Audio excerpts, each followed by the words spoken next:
고린도전서 1장 18절을 참 좋아하는 말씀입니다. 믿는 자에게는 구원을 주시는 하나님의 능력이 됨이라.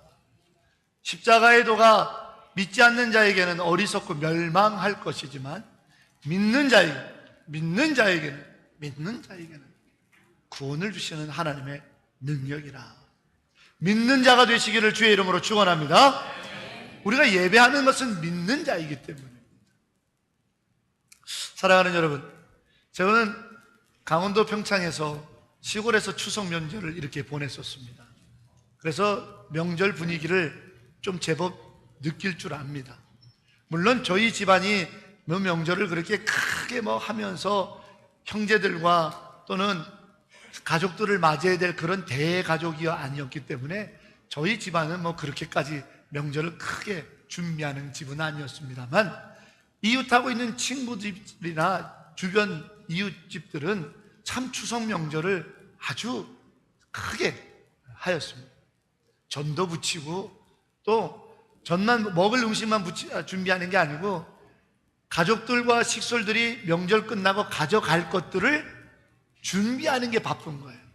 그래서 고추도 미리 따가지고 그 핵고추를 미리 빻아서 고춧가루 만들어 놓고, 깨도 볶아서 기름 짜가지고 기름 준비해 놓고 이러면서 명절 끝나고 돌아가는 자식들과 가족들에게 바리바리 싸서 주기 위해서 준비하였던 그 이웃집 할머니들과 어머님들의 모습들을 선하게 기억합니다. 제가 기억하는 추석은 딱 하나입니다. 추석 명절 되면 뭘 하냐면, 그 추석에 동네에서 향후회라고 하는 그 큰 동네에서 노래자랑 스테이지를 만들어 놓고 노래자랑을 해가지고 상품을 크게 걸었는데, 어렸을 때 그 노래자랑에 가가지고 1등상 한번 먹어보는 게 소원이었고, 1등상. 그때 저희 아버지가 좋아하셨던 18번지를 열심히 준비해서 그랬더니 아버님이 너무 잘한다 그래서 나가서 진짜 잘하는 줄 알고 불렀다가 떨어졌잖아요. 아버지가 좋아했던 18번지 노래가 뭐냐면 발길을 이거였거든요. 돌리려고 이거요. 아버지가 그걸 굉장히 좋아하셨어요. 그래서 그거 열심히 노래 준비해갖고 가서 불렀는데, 조그만 놈이 그런 노래를 부르니까 좋다고 하는데 상은 안 주더라고요. 얼마나 화가 난지 모릅니다. 여러분들, 명절이 되면 늘 명절 세려고 준비들을 합니다. 그런데 여러분, 우리는 사실은 고향 명절 찾아가지 못하고, 여기 남촌 되시는 분들이나 가족들 또는 자식들이 와서 명절 셀 준비들을 한 집안들도 있지만, 정말 우리 신앙인들로서, 신앙인들이 우리 이 명절을 맞이해서 준비해야 될 게 있구나 라는 생각을 좀 가졌으면 좋겠습니다. 옛날 얘기 나왔으니 말이만 하나 더 드립니다만, 옛날에는 시어머니가 며느리를 인정하는 것이 곡간 쇠대를 물려주는 게 며느리로서 인정하는 거였습니다. 그 집안에 와서 10년을 며느리 생활해도 이 곡간 열쇠를 못 받으면 안주인으로 인정을 못 받는 거였어요. 그러나 어느 때 시간이 지나고 인내를 하면 시어머니가 어느새 아가야 하고 부릅니다. 그리고는 거의 비단보에 쌓아놨던 곡간 열쇠를 주죠. 그 얘기는 이제 결국 네가 이 집의 안주인이다 라고 물려받는 상징이었습니다. 그러면 며느리들이 감격하죠. 이제 내가 이 집의 안주인으로 비로소 어머니로부터 인정받았다. 그러면서 그걸 물려받습니다. 여러분, 무엇을 물려줘야 되는 것이 우리 신앙인일까요? 무엇을 물려받아야 될까요? 오늘 물려주고 물려받아야 될 것을 한 가지 좀 기억해 봤으면 좋겠다 생각합니다. 특별히 우리는 천국 백성으로 함께 모여있는 KUCM 마닐라 한인연합교회 공동체된 성도들입니다. 이 자리에는 오래되신 분도 계시고, 또 직분을 부여받고 사명 감당하시는 분도 계시고, 이제 막 새가족 수료를 해서 막 바나바 수료 끝나고 어저께 환영해서, 지난주에 환영해서 센터로 막 배정받으신 분도 계시고, 오늘 처음 교회 오신 분도 계시고. 그런데 오늘 이 교회, 이 예배당 안에서 44년 된 우리 교회에서 서로 물려주고 물려받아야 될 믿음의 유업은 뭐냐라는 거예요. 무엇을 우리가 물려받아야 되냐? 무엇을 물려받기 위하여 여기서 신앙생활을 해야 되느냐? 여러분, 그 부분에 대한 사모함과 책임의식이 우리에게 있어야 됩니다. 특별히 한국 땅을 떠나 우리는 디아스포라 교회라고 하는 이 마닐라에서의 신앙 공동체로 모였습니다. 특별한 공동체입니다. 그냥 한국 땅에서 계속 머물러 있었으면 우리 이렇게 만날 수가 없습니다. 제가 전에 한번 고백드린 것처럼 저는 제가 속해 있는, 제가 목사 안수를 받았던 교단에서부터 태어나서 아주 뼛속부터 그 교단에서만 자란 사람이에요. 제가 속해 있는 그 교단을 벗어나서 웬만한 분들을 만난 적이 거의가 없어요. 제가 우리 교회에 부임해가지고 제가 속해 있는 교단 아닌 분들을 더 많이 만난다니까요. 이런 적이 없어요. 이런 만남의 축복을 하나님이 주신 적이 없어요. 그럼 우리는 왜 만나게 하셨을까? 그것은 목사로서 제가 조금 하나님으로부터 부여받은 것을 흘러 넘치게 해야 될 것이 있기 때문이고, 여러분들은 목사를 통해서 하나님께서 흘러 넘치게 해주신 것들을 받아야 될 것들이 있는 거죠. 또 교회의 어른 되시는 권사님과 장로님들이 있어요. 그럼 그분들과 왜 함께 한국에 있었으면 만날 이유도 없는 그분들을 왜 여기까지 와서 만나야 했나? 여러분, 이민교회 와가지고 그냥 가만히 있다가 혼자만 신앙생활하고 가고 절대 그러지 마세요. 이 교회에 등록하고 신앙생활하고 예배 공동체 안에 들어온 이상 이 교회가 가지고 있는 믿음의 유업을, 다시 한번요, 한 특정 개인이 아니라 이 믿음의 유업이라고 하는 이 교회가 가지고 있는 그 믿음의 유업을 여러분들에게 전해주길 원하시는 하나님의 계획이 있다라는 생각을 해본 적 없으세요? 마닐라 한인연합교회여야만 하는, 여러분의 오늘 이 시점에서 마닐라 한인연합교회여야만 하는 이 예배 공동체에서 하나님께서 여러분들에게 흘러 넘치게 하시길 하나님이 주시고자 하는 믿음의 유업이 있다라는 생각을 해야 한다라는 거예요. 그걸 받아야 돼요. 그걸 받아야 돼요. 그거를 물려받고 가야 되는 거예요. 목사, 장로, 오래된 사람이 아니라 하나님께서 물려주고자 원하시는 그거를 받아가지고 가야 된다는 거예요.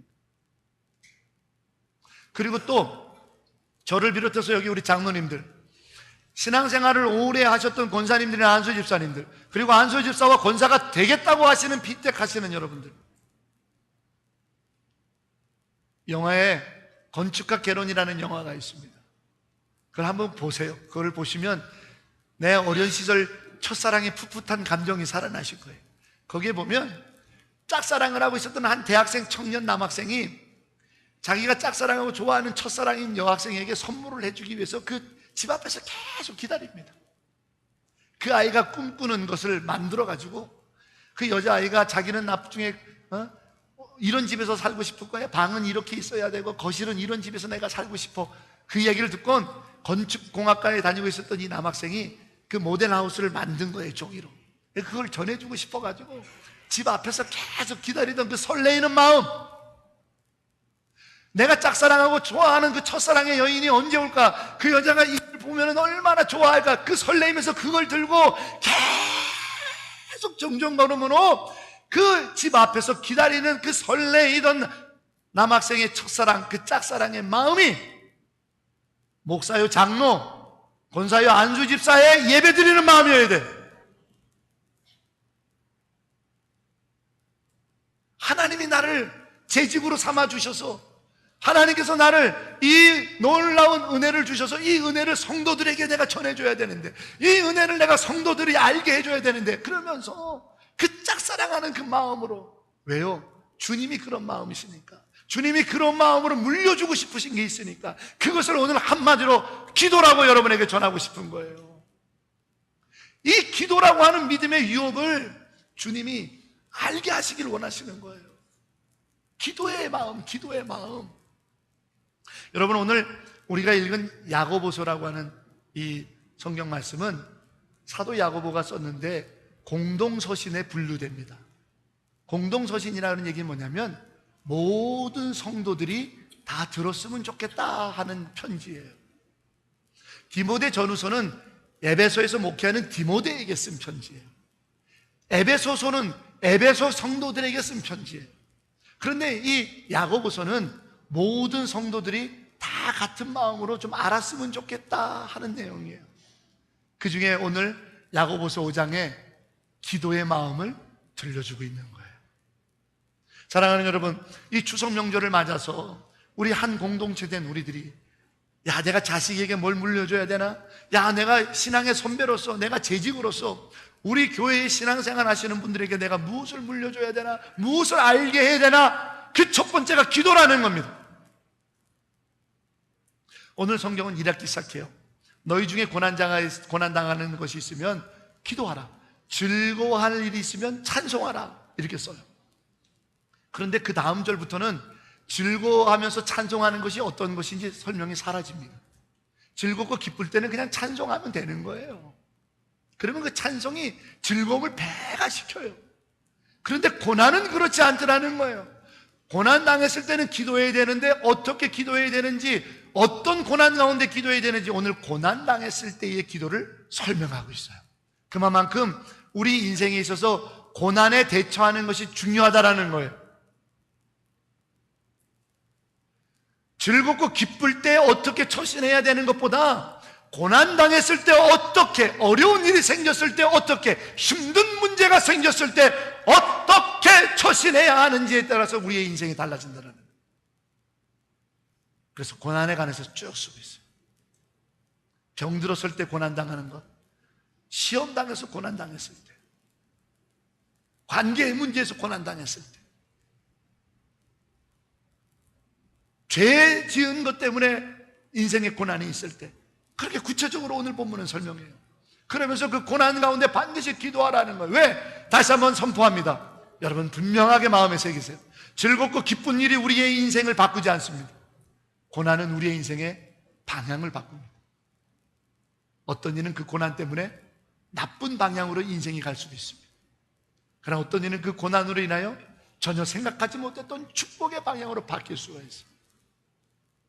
제가 미국에 있을 때 미국 교회에서 새가족을 담당하는데 새가족 한 분이 오셨어요. 그런데 보니까 그 LA 지역에 있는 몇 개 병원에서 마취과 간호사로 일하시는 분이시더라고요. 그러니까 쉽게 얘기하면 프리랜서죠. 병원 몇 개의 계약을 하고는 그 병원마다 수술 일정이 있으면 이제 전화가 와요. 몇 날 며칠 날 어떤 수술을 하는데 오셔서 마취할 수 있느냐? 그럼 스케줄을 잡죠. 몇 개 병원을. 그리고는 자기 스케줄에 맞춰서 가서 그 수술 환자의 미리 준비되어 있는 차트라든지 이런 것들을 쫙 보고 의사가 어떤 수술할 건지를 쭉 듣고 거기에서 어떤 마취제로 얼마만큼의 양을 통해서 마취를 그걸 책임지는 분이에요. 수술실 마취과 간호사더라고요. 그 닥터가 아니더라도 오랜 간호사 자격증이 있는 사람이 공부해서 그 라이선스를 따면 된다고 그러더라고요. 근데 그분이 목사님 사모님이시더라고요. 그래서 아니 근데 어떻게 오셨냐? 목사님은 어디 계시냐니까 가만히 있어요. 나중에 보니까 상처하셨더라고요. 목사님이 같이 청운의 꿈을 꿈고 미국에 유학 왔다가 목사님이 자세한 내용은 말씀 안 하세요. 이러저런 사정으로 하나님의 부르심을 받아 돌아가시게 됩니다. 그러고 혼자 아이 하나 데리고 덜렁 미국에 떨어지게 됩니다. 돌아가자니 이지도 저저.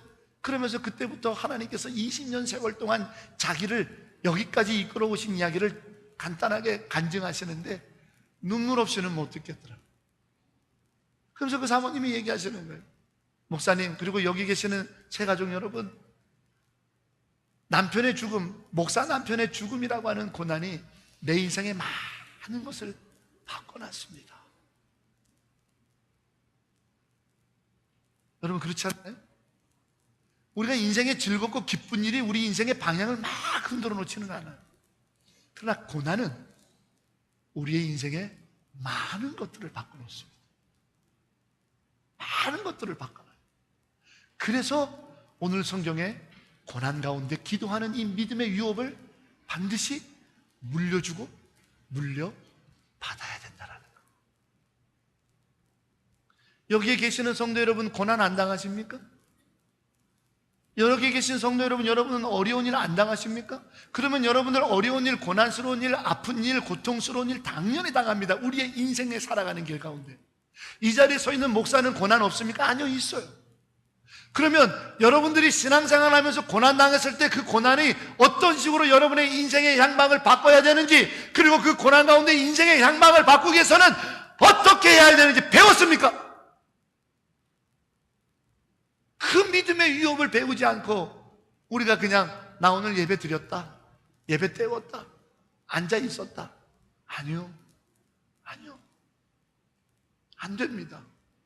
오늘 피를 토하는 심정으로, 그러나 아까도 말씀드린 것처럼 짝사랑하던 그 여인에게 선물해주고 싶어서 준비하고 밤새서 만든 것을 가지고, 야, 고난 가운데 우리의 인생의 향방을 바꿀 이 기도하는 일을 듣게 해줘야 되는데, 이 기도하는 일을 알게 해줘야 되는데, 이 기도를 물려줘야 되는데, 그 마음으로 막 서 있었던 그 설레고 간절했던 마음처럼, 여러분, 우리가 그 기도를, 그 어려운 인생의 순간에 우리의 인생의 향방이 실패요, 좌절이요, 그것으로 인해 트라우마가 생겨요, 그것으로 인해 열등감이 생겨요, 그것으로 인해 내가 하늘의 축복을 잃어버리는 안타까운 방향으로 가지 않으려면 우리가 이 믿음의 유업, 기도를 물려받고 물려줘야 되는 거예요. 특별히 여러분의 자녀들에게,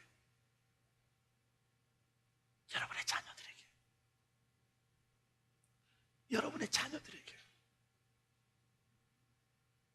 제가 저희 가정에 일어났었던 아픈 일을 한번 간증한 적이 있어요. 최근에 저희 외사촌, 저희 외삼촌이죠, 저희 어머니의 오빠, 그 외삼촌네 아들과 딸이 있는데, 그 아들은 멀리 미국에서 살고 있고, 저희 외삼촌 누이는 저보다 7살이 위인데 한국에서 살고 있어요.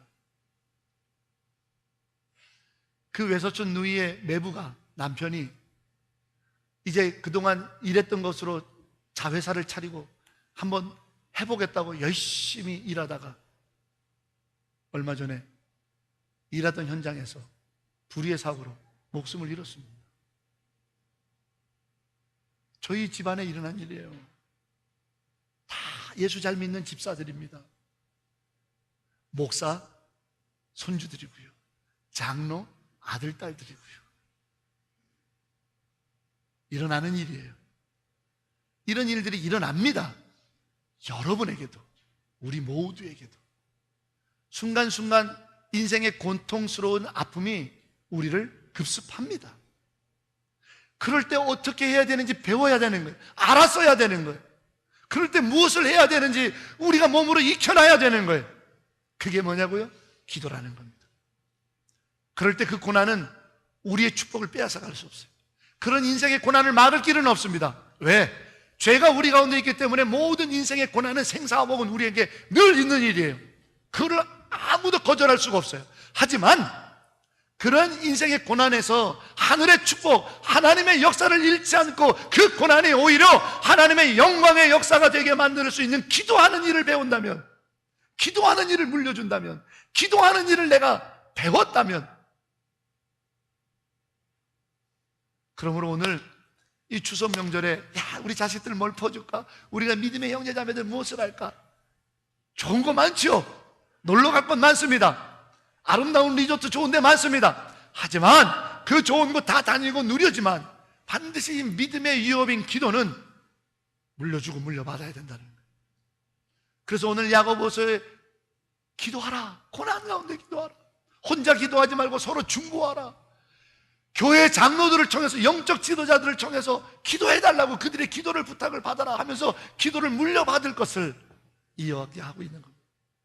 사랑하는 여러분, 자식들에게 물려줄 수 있는 가장 좋은 것이 있다면 내 인생의 고난의 날 울지 말고, 두려워하지 말고, 염려하지 말고 기도하라는 거예요.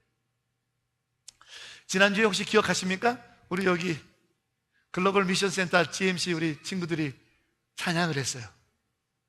헌금 찬양 얘네들이 한 거 기억하시죠? 그때 너네 무슨 찬양했니? 큰 꿈은 없습니다. 그래서 얘네들이 찬양하는 거에 너무 은혜가 돼가지고 그 큰 꿈은 없습니다를 작사 작곡한 사람이 누구야? 정유성 목사야. 내 신학교 동기 동창이야. 지금 미국 덴버에서 목회를 해요. 걔는 장로교 목사가 됐어. 그래서 너무 은혜가 돼가지고 너네들 소식을 내 친구 정 목사한테, 정 목사, 네가 작사 작곡한 큰 꿈은 없습니다, 이 찬양을 우리 교회 이 애들이 불러가지고 많은 은혜를 줬어. 그래서 네 생각나서 메시지 보내니까 목회 잘해. 그랬더니 진 목사 뭐 하면서 그러면서 우리 GMC 친구들한테 힘내라고, 그 찬양에 있는 가사 그대로 하나님 역사하심을 믿으라고, 기도하라고 전해달래. 나는 전했어. 전해달래. 자기 고백이거든요. 정유성 목사가 제 친구인데 신학교 다닐 때부터 기타 메고 다니면서 찬양하면서 그 순수한 신앙을 잃지 않고 기도하면서. 그래서 정유성 목사 아마 인터넷에 치면 그 푸뉴마 찬양 지표로 유명한 친구인데 찬양 사역자면서 지금 덴버에서 아주 목회를 잘합니다. 그런데 그 친구의 특징은 늘 기타 들고 무릎 꿇고 기도하는 사진들이 많을 거예요. 그게 쇼가 아니에요. 진짜 늘 무릎 꿇고 기도하는 거예요. 찬양을 잘하는 목사는 아니에요. 그러나 그의 찬양이 늘 우리의 마음을 움직이는 것은 기도하기 때문에. 그래서 꼭 기도하래. 아멘? 네, 전했습니다. 네. 왜 얘네만 하면 여러분들도 아멘 하셔야지. 그렇습니다, 여러분. 이 기도, 그 찬양을 작사, 작곡했던 한 목사도 제 친구 목사님, 기도의 마음을 전하고 싶은 거예요.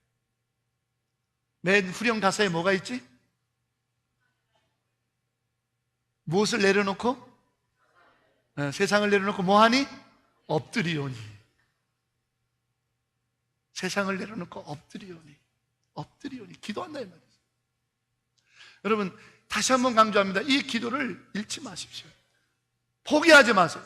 그러면 오늘 어떤 기도를 물려주고 물려맞아야 되느냐, 그것을 믿음의 기도라고 하는데, 그 믿음의 기도의 예로 오늘 성경은 엘리야를 쓰고 있어요.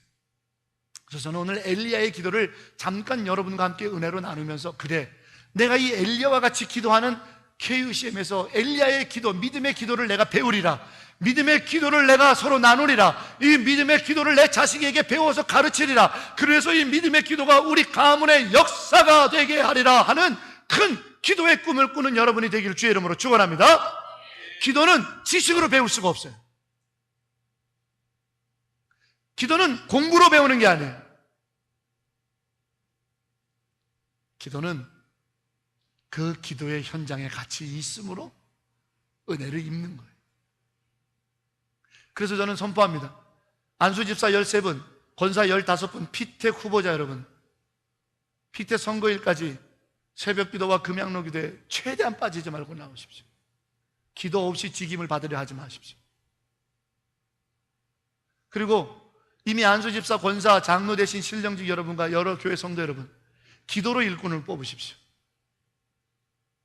내가 기도한 적이 없다 그러면 무조건 나한테 투표용지를 갖고 오십시오.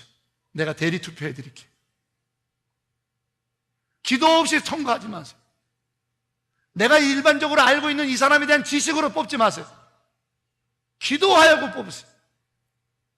그러므로 선거를 하려고 하면 피택 후보가 되시는 분도 기도의 자리에 나와야 되고, 피택을 하는 선거를 하는 성도들도 기도 없이는 투표하지 마세요. 기도의 일꾼을 뽑는 거예요. 기도의 믿음의 유산을 이어주는 거예요. 어떤 기도냐? 바로 엘리야와 같은 믿음의 기도라는 거예요. 엘리야의 그런 믿음의 기도는 뭐냐? 근데 여기서 우리 한 가지 중요한 게 있어요. 오늘 야고보는 뭐라고 쓰냐? 엘리야는 특별한 사람이 아니라는 거예요. 우리와 같은 성정을 가진 사람이라는 거예요.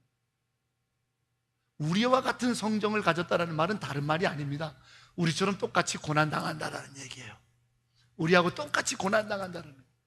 우리하고 똑같은 고난을 당하는데 엘리야는 믿음의 기도로 응답받았다는 거죠. 사랑하는 여러분, 우리도 엘리야의 기도 오늘 두 가지를 짧게 나눌 텐데, 이 엘리야의 믿음의 기도를 여러분도 기도의 자리에서 물려받으세요. 그리고 기도의 자리에서 자식들에게 물려줌으로 오늘 엘리야의 기도와 같이 응답받는 고난의 역사를 하나님의 축복의 영광으로 바꾸는 엎드리오니 그런 나도 사용하셔서 내가 주님만이 나의 꿈이라고 고백할 수 있는 은혜의 역사가 저와 여러분 안에 있기를 주의 이름으로 축원합니다. 옆에 사람 보세요. 이렇게 얘기합시다. 당신이 엘리야와 같이 믿음의 기도로 승리할 사람입니다. 아멘. 아멘. 아멘. 자, 그러면 믿음의 기도가 뭐냐? 열왕기상 17장 1절에 보면 엘리야가 이렇게 얘기합니다. 아방이요. 아방이라는 사람이 엘리야의 고난이거든요. 엘리야를 고난스럽게 하는 고난이에요. 고난을 향해서 이렇게 말하는 거예요. 물질의 고난아, 건강의 고난이나 사람의 고난이야. 신앙생활 하다 보면 사람 때문에 상처 입어서 나 신앙생활 안 하고 나 이제 봉사 안 해, 이런 사람 많아. 그 사람은 결국 봉사의 은혜를, 축복을 못 받는 거야. 그래, 해야 된단 말이야. 고난스러워. 그러면 사람 때문에 힘든 이 고난아, 엘리야가 이렇게 얘기하는 거야. 나에게 있는 고난아, 아방이여, 나는 사시는 하나님 앞에 있나니. 아방아, 너는 내 문제가 아니라는 거야. 이게 바로 믿음의 기도예요. 여러분, 살아계시는 하나님 앞에 내가 서 있다라고 믿음을 갖고 기도하는 게 믿음의 기도예요. 사시는 하나님 앞에. 우리가 지금 누구 앞에서 기도하는 거예요? 살아계신 하나님 아닙니까? 누구 앞에서 기도하는 거예요? 살아계신 하나님 앞에서 기도하는 건데, 기도하는 우리들 먼저 그것을 잊어먹었어. 고난 때문에 그걸 잊어먹은 거예요. 살아계신 하나님 앞에 있다라는 거예요. 살아계신 하나님. 저는요, 가끔씩 장난감 가게 갑니다. 또 가끔씩 이 펜시용품점 있죠? 학용품. 제가 펜 욕심이 많잖아요. 그래서 그런데 자주 갑니다. 그래서 요즘 어떤 펜이 나왔나 이렇게 돌아봐요. 제 책상에는 펜이 기본적으로 한 5, 60개가 쫙 있어요. 요거는 언제 산 거, 요거는 뭐 때문에 산 거. 너무 좋아해요, 펜을. 그래서 다 안 쓰는 것 같죠? 아니에요. 다 써요. 1년에 한 번 이상은 다 써요. 그 70개 펜을 다. 펜을 이렇게 골라가면서 쓰는데, 그게 하나 제가 사치 부리는 욕심인데, 그래서 가끔 이렇게 다녀요. 근데 그 장난감 가게 앞에서 장난감 사달라고 때를 쓰면서 들어 눕는 애들을 보면 부러워요. 부러워요. 왜 부럽죠? 그 때를 받아줄 사람이 있으니까 때를 쓰는 거잖아. 그렇잖아요. 아무리 아이라도 그 아이가 지나가는 아저씨 붙잡고 이거 사달라고 떼 써봐요. 꿀밤 맞죠? 그런데 이거 사내느라고 막 엎어지고 막 아우성 치는 애를 보면 사람들, 아유, 가정교육을 왜 저렇게, 이게 아니라 저는, 야, 네 배짱이 부럽다. 왜? 믿는 구석이 있거든. 누구죠? 엄마가 내 앞에 있잖아. 엄마가 내 앞에. 아빠가 지금 내 앞에 있잖아요. 그거 믿고 때를 쓰는 거예요. 이 아이도요, 생판 모르는 사람 앞에서는 그런 때를 못 씁니다. 생판 모르는 사람 앞에서, 험상 굳은 사람 앞에서 애도요, 그런 때 못 씁니다. 어디서요? 내 엄마 아빠 앞에서 그렇게 때를 씁니다. 내 엄마 아빠 앞에서. 사시는 하나님 앞에서. 사시는 하나님 앞에서 그 배짱 하나 없는 거예요. 우리는 지금 살아계신 하나님 앞에서 그 배짱 하나 없는 거예요. 이 어린아이 같은 배짱이 없는 거예요.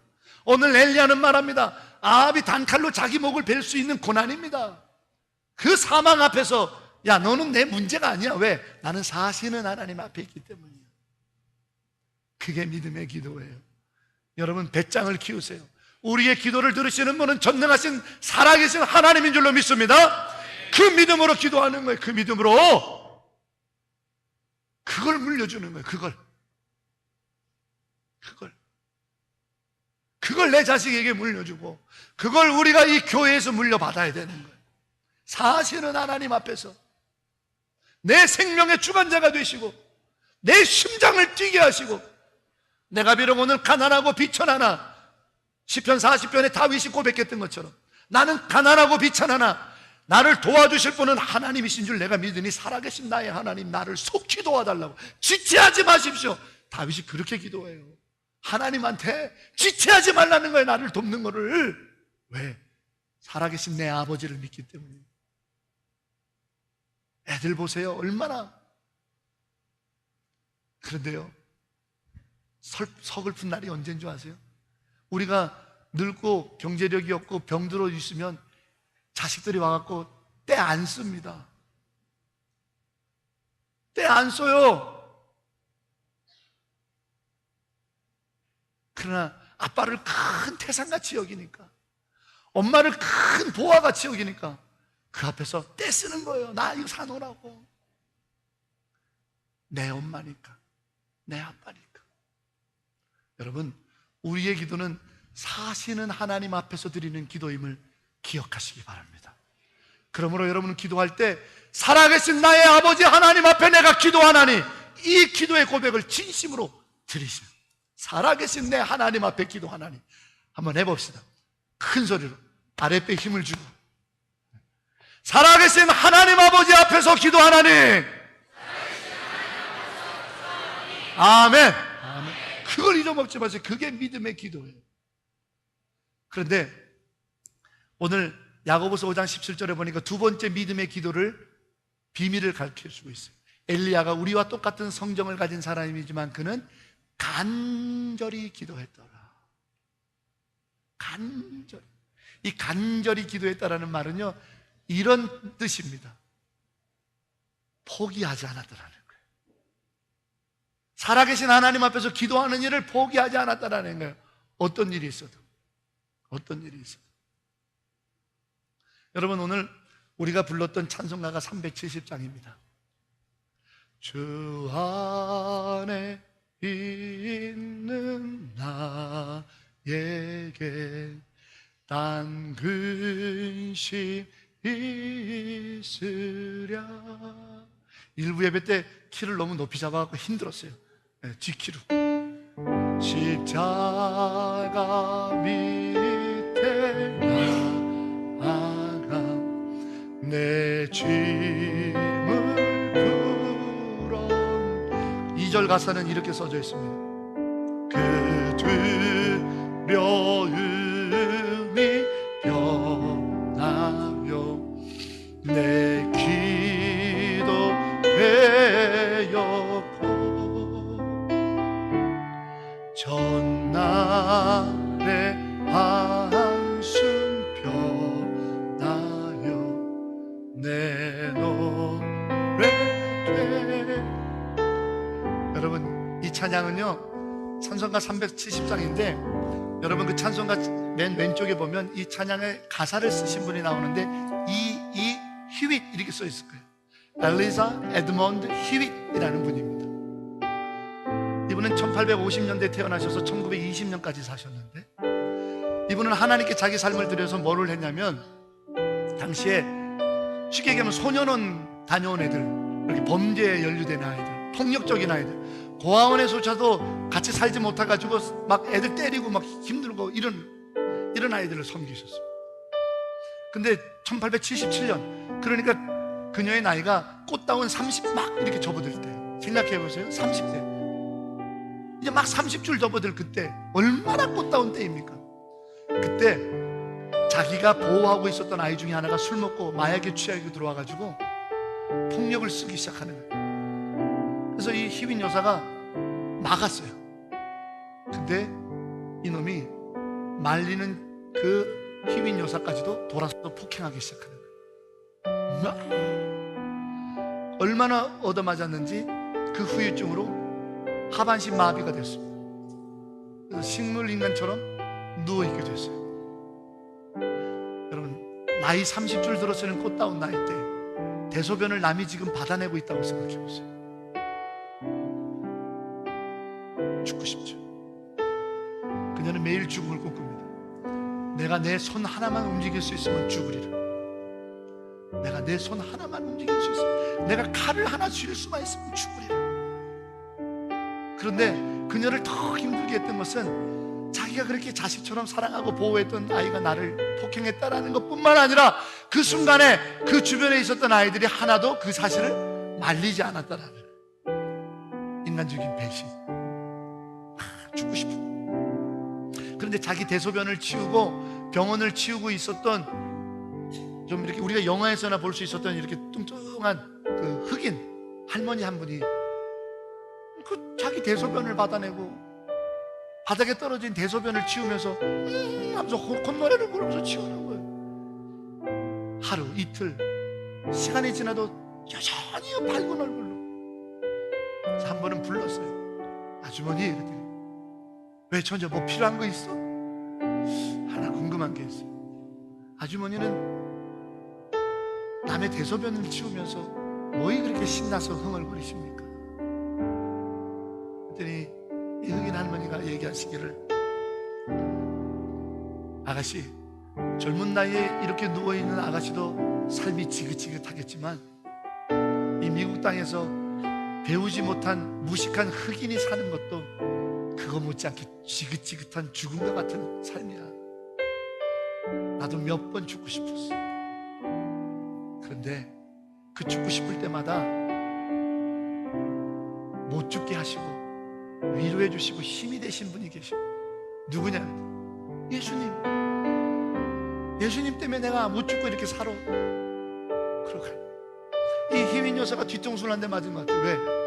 내가 예수님의 은혜로 이 버려진 아이들을 보호한다고 하면서 이 고난이 다가오니까 내가 예수님을 찾지 않고 있구나, 내가 예수님께 기도하고 있지 않구나, 내가 기도를 잃어버렸구나, 내가 이 고난 가운데 원망만 하고 있구나 라고 하는 사실을 깨달았어요. 그리고 그때부터 계속 울면서 주님을 기도하기 시작했어요. 기적적으로 회복이 됐고, 조금 불편하지만 그가 회복된 후에 그 침상에서 울면서 기도했던 자기의 뜨거운 마음을 찬송시로 쓴 게 이 370장.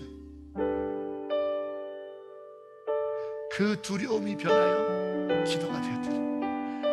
30살의 젊은 나이에 내가 이렇게 대소변 남들이 이러면서 내가 죽겠다 했다라고 하는 그 두려움이 변하여 기도가 됐더라. 여러분, 믿음의 기도는 포기하지 않는 겁니다. 엘리야는 포기하지 않았다는 거예요. 간절히 기도했다는 건 포기하지 않았다는 거예요. 우리가 자식들에게 물려줄 수 있는 거는요, 포기하지 말라는 거예요. 뭐를요? 기도를요. 사실은 하나님께 기도하는 걸 포기하지 말라는 걸 가르쳐야 되는 거예요. 우리가 이 계유심에서 배워야 될 것은 포기하지 않는 거예요. 포기하지 않고 기도하는 거예요. 이 계유심에서 배워야 될 한 가지는, 여러분, 이 자리에서 포기하지 않고 기도의 응답을 받은 사람들이 얼마나 많은지 몰라요. 이 자리는요, 포기하지 않고 기도하던 자들의 눈물과 피가 있는 곳이에요. 근데 이 교회를 다니면서도 사실은 하나님 앞에서 포기하지 않는 기도를 배워볼 생각도 안 하고, 너무 안타까워. 너무 안타까워. 너무 안타까워. 여러분, 교회가 이러니 저러니 말하기 전에 먼저 이 교회에서 포기하지 않는, 사실은 하나님 앞에서 기도하는 이 기도의 유혹부터 물려받았어요. 기도의 유혹부터 물려받았어요. 그리고 자식들에게 그 기도를 가르치세요. 보여주세요. 들려주세요. 우리는 사실은 하나님 앞에서 포기하지 않고 눈물로 기도하며 하늘의 영광의 역사를 만드는 주의 사람이 될 줄로 믿습니다.